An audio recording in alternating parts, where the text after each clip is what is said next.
Sir, एकंदरीत उद्या पंतप्रधानांचा मुंबईतला पहिला रोड शो होतोय. कशा प्रकारे नियोजन झाले? तुमची बैठक पार पडलेली आहे. संपूर्ण मुंबईमध्ये घरोघरी निमंत्रण देण्याची योजना आम्ही तयार केली.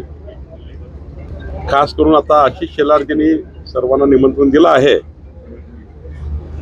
ईशान्य मुंबईमध्ये मात्र उद्या सकाळी 7 वाजता 38 वार्डामध्ये आमचे 38 नेते 500-500, 200 कार्यकर्त्यांना घेऊन प्रत्येक घरी आम्ही मोदींचा नमस्कार आणि उद्याच्या अशोक मिल चौकापासून तर रामजी आश्रम शाळेपर्यंत ही जी रॅली आहे मोदींची, 1 लक्ष लोक या रॅलीमध्ये भावनात्मक पद्धतीने मोदींचं निमंत्रण आम्ही देतो आहे. भावनात्मक पद्धतीने त्या ठिकाणी मोदीजीला नमस्कार करण्याकरता येतील.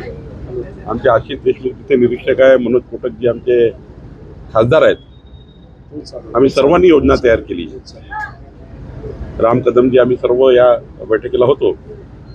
मला वाटतं एक मोठा जनसैलाब मोदीजींना नमस्कार घेण्याकरता येईल आणि उत्सुकता लोकांमध्ये. मोदीजी रोड शोला येत आहे.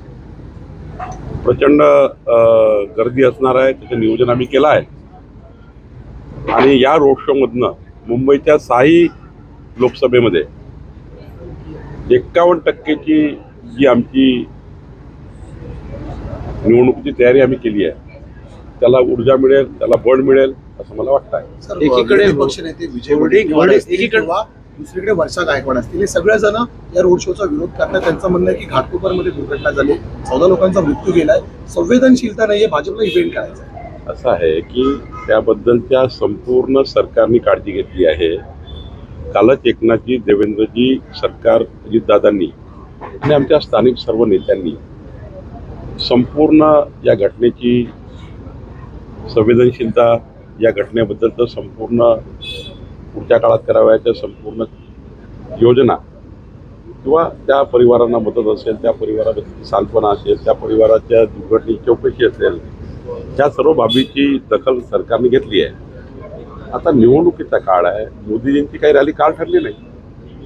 मोदीजींची रॅली 8 दिवसापूर्वी ठरली आहे आणि त्यामुळं प्रचार कार्यामध्ये शेवटी जनतेला मोदीजी मत मागायला येत आहे, जनतेला नमस्कार करायला येत आहे. संवेदनशीलता आम्हाला आहे सर्वांना आणि त्यामुळे मला असं वाटतं की ज्यांनी अजमल कसाबची बाजू घेतली आहे, ज्यांना अजमल कसाबचं प्रेम आलं आहे, त्यांनी अशा बाता करू नये. राजकारणाकरता कन्फ्युजन तयार करण्याकरता काँग्रेस पार्टी एक्सपर्ट आहे आणि मोदींच्या या रोड शोला घेऊनही काही कन्फ्युजन ते तयार करतील, लोकांमध्ये संभ्रम तयार करतील. जर मोदीजी येत आहे, पंतप्रधान येत आहे, तर निश्चितपणे कालच्या घटनेला सुद्धा ते संवेदनशीलपणे त्यांनी घेतलेलं आहे. काही ना काही निश्चितपणे आपल्याला त्या माध्यमातून या घटनेला सुद्धा जे काळजी घेतलीच आहे त्यांनी आणि आपल्या सरकारने काळजी घेतली. म्हणजे उद्धव ठाकरे हे 18 सीट घेऊ शकणार नाही असं म्हणणं आहे पृथ्वीराज चव्हाणांचं. कारण उद्धव ठाकरेंनी मोदींचा फोटो लावून, मोदींच्या सभा करून मागच्या वेळी 18 जागा जिंकल्या होत्या. आता पृथ्वीराज चव्हाणच्या बोलण्यात असं येत आहे, जे बोलल्याच्या नाव नाही घेतलं त्यांनी, पण मला त्यांचा कल नेहमी वाटतो. ते मी बोलतात ते बरोबर बोलतात की ज्या दिवशी पृथ्वीराज चव्हाण बोलले, दुसऱ्याच दिवशी शरद पवार साहेबांनी विलिनीकरणाची भाषा केली. पृथ्वीराज चव्हाणजी बोलल्यानंतर विलिनीकरणाची भाषा शरद पवार साहेबांनी केली. याचा अर्थ विलीन कोणाला व्हायला लागणार, तर उद्धव ठाकरेंना विलीन व्हावं लागणार आणि शरद पवार साहेबांना विलीन व्हावं लागणार. आणि त्यामुळं खरं तर उद्धव ठाकरे समोर प्रश्न पहिला आहे, 18 जागा ते राखतील का? मोदींच्या नावाने 18 जागा जिंकल्या होत्या. आणि शरद पवार साहेबांवर प्रश्न आहे की बारामती राखेल का? बारामती त्यांच्यातून गेली आहे. मी दाव्याने सांगतो, जनतेने मोदीजीला मत दिलं आहे, जनतेने अजितदादाला मत दिलं आहे आणि त्यामुळं थोडी पायाखालची वाळू घसरल्यामुळं वेगळ्या पद्धतीने 5व्या टप्प्यामध्ये हे त्या ठिकाणी संभ्रम तयार करण्याचा प्रयत्न करतायत. संजय राऊत दावा करतात की मोदींनी आज उमेदवारी अर्ज भरलाय, तो त्यांचा निरोप समारंभ होता म्हणून इतकी गर्दी झाली. नितेश राणेला उत्तर देतील नितेश राणे. संजय राऊत बद्दल मी काही बोलणं योग्य नाही. नकली शिवसेना आणि नकली राष्ट्रवादी काँग्रेस म्हणणं हा निव्वळ पोरकटपणा आहे असं शरद पवार म्हणतात. आणि कधी नव्हे इतका पैसा निवडणुकीमध्ये वाटला गेला, रात्रीपर्यंत बँका उघडीत राहिल्या, असं बारामतीमध्ये पहिल्यांदा सांगितलं ना, जेव्हा पराभव दिसतोय बारामतीचा, जेव्हा पराभव दिसतो आपल्या गृह क्षेत्राचा, तेव्हा अशा पद्धतीने सांगणार नाही तर काय सांग. कधी ईव्हीएम खराब आहे, मशीन खराब आहे, कधी मशीनचे दरवाजे उघडे होते, कधी सांगतील पैसा वाटप केला, कधी सांगतील सत्तेचा दुरुपयोग केला. सत्तेपासून पैसा आणि पैशापासून सत्ता ज्यांनी आयुष्यभर उपभोगली आहे, ज्याने आयुष्यभर हे धंदा केला, सत्तेपासून पैसा आणि पैशापासून सत्ता, ते आता लोकांना शिकवण्याला निघाले आहेत. त्यांचा कार्यकाळ कसा गेला हा जनतेने बघितला आहे. मोदीच्या कार्यकाळावर प्रश्नचिन्ह लावू नका. मोदींचा कार्यकाळ हा बिना भ्रष्टाचाराचा कार्यकाळ आहे. आम्ही कधी अशा निवडणुका लढत नाही. आमची संघटना 35 लक्ष कार्यकर्ते संघटनेचे काम करतात आहे. 33,329 नेते पंचायत ते पार्लमेंटपर्यंत निवडणुकीमध्ये काम करत आहे. आणि त्यामुळं आमच्या संघटनेवर, आमच्या कामावर, मोदीजींनी केलेल्या 10 वर्षाच्या कामाची शिदोरी आमच्याकडे आहे. आम्हाला कुठलेही पैसे वाटायची गरज पडत नाही. हा धंदा त्यांनी केला आणि त्यामुळं त्यांना तसं दिसतं आहे.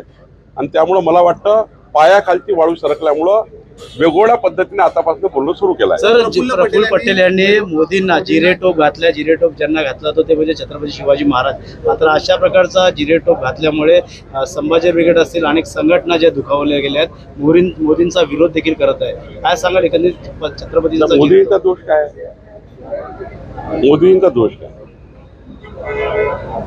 कुणीतरी त्या ठिकाणी समजा तुम्ही सांगताय प्रफुल्ल पटेल साहेबांनी, मला याच्याबद्दल पूर्ण माहिती तुम्ही नाही आहे, आता या ठिकाणी बोलणे होते नाही, पण कधी कधी तुम्ही कुणाला काही घातलं त्याचा का दोष असतो? मोदींचा काय दोष आहे?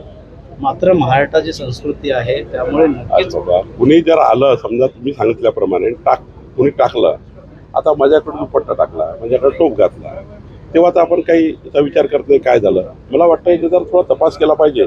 पूर्ण या ठिकाणी बोलणं काही योग्य होणार नाही. त्याला सुद्धा हे संवेदनशीलपणे त्यांनी घेतलेलं आहे. काही ना काही निश्चितपणे आपल्याला त्या माध्यमातून या घटनेला सुद्धा जे काळजी घेतलीच आहे त्यांनी, आणि आपल्या सरकारने काळजी घेतली. केंद्रात एकनाथ शिंदे असतील, मुख्यमंत्री देवेंद्र फडणवीस असतील, या दुर्घटनेनंतर तात्काळ घटनास्थळी पोहोचलेले होते. मात्र वडेट्टीवार आरोप करतायत की या दोघांच्या नेत्यांमुळे बचाव कार्यात कुठेतरी अडथळा झाला, त्यामुळे मृतांचा आकडा वाढलेला आहे. एकीकडे राज्याचे मुख्यमंत्री आणि उपमुख्यमंत्री घटनास्थळी पोहोचतात, याला संवेदनशीलता म्हणतात. पण असंवेदनशील नेते विजय वडेट्टीवार, ज्यांना मुंबईत मतं मागण्याचा अधिकार नाही, त्यांनी अजमल कसाबची बाजू घेतली आहे. मुंबईची जनता 20 तारखेला यांची जागा दाखवून देणार आहे. सर, शरद पवार आणि त्यामुळं मला वाटतं की विजय वडेट्टीवारला मोदीजीबद्दल, मुंबईबद्दल आणि महाराष्ट्राबद्दल बोलण्याचा अधिकार राहिला नाही. मी तर परवाच मागणी केली की 20 तारखेनंतर या महाराष्ट्राची जनता या काँग्रेसच्या नेत्यांना अजमल कसाबच्या परिवाराचं रक्षण करण्याकरता, त्यांना संरक्षण देण्याकरता पाकिस्तानमध्ये पाठवल्याशिवाय राहणार नाही. सर, शरद पवार म्हणतात की तामिळनाडूमध्ये 40 जागांसाठी एका टप्प्यात मतदान होतं, तर महाराष्ट्रात 48 जागांसाठी 5 टप्पे केले जातात. मोदींच्या प्रचाराच्या सोयीसाठी या ठिकाणी सोयीचं राजकारण केलं जातं, शरद पवार म्हणतात. मागच्या वेळी बघा 5 टप्पेच झाले. पवार साहेब थोडे विसरले असतील किंवा जाणीवपूर्वक नरेटिव्ह सेट करतात पवार साहेब. त्यांना हे माहिती आहे की बारामती आपल्या हातून गेली आहे. पवार साहेबांना माहिती आहे बारामती गेली आहे, आणि त्यामुळं उद्याच्या निवडणुकीच्या निकालाऐवजी आजच बोलून घ्यायचं असं पवार साहेब करतायत. पवार साहेबांना मागच्याही 5 टप्प्यामध्ये त्यांनी प्रचार केला आणि मोदीजींनी प्रचार केला आहे, आणि उद्धव ठाकरेंनी 5 टप्प्यात प्रचार केला आहे.